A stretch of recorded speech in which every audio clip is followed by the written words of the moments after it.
আর দুঃস্বপ্ন দেখলে কাউকে বলতে যাবেন না।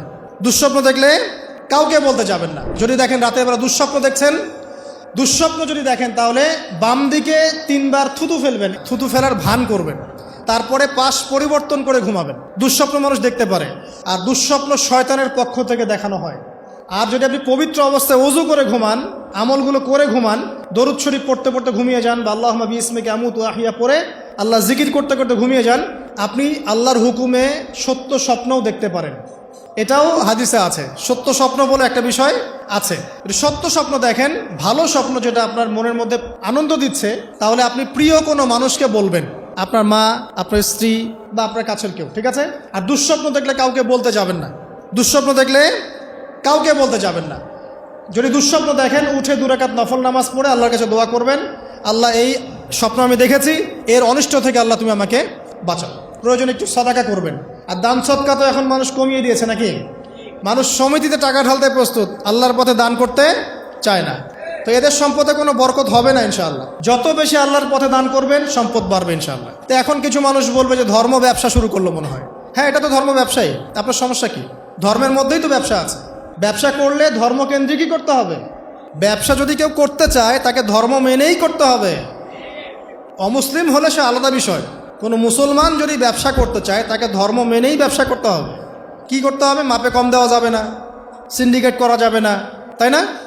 মাল মজুত করে বেশি দামে বিক্রি করা যাবে না। আছে না এগুলো নিয়ম? আছে না?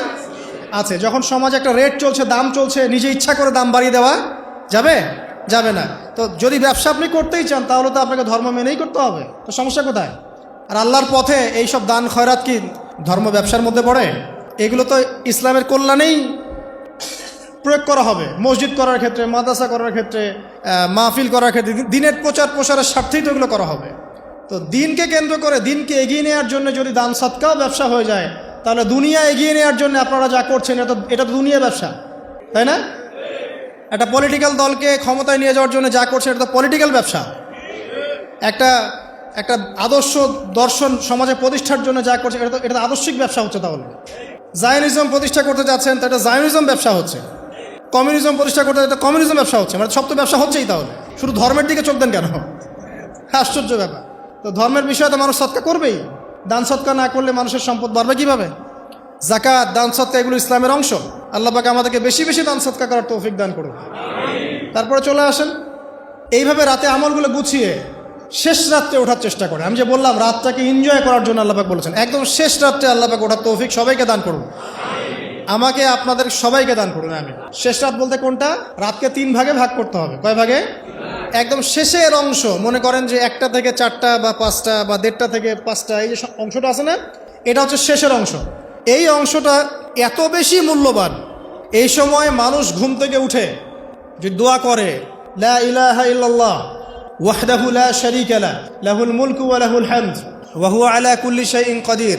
এরপরে বলে সুবহানাল্লাহ, আলহামদুলিল্লাহ, ওয়া লা ইলাহা ইল্লাল্লাহ, ওয়াল্লাহু আকবার, লা হাওলা ওয়া লা কুওয়াতা ইল্লা বিল্লাহ, আল্লাহুম্মা গফিরলি। এরপরে হাত তুলে দোয়া করলে যা চাবেন তাই পাবেন।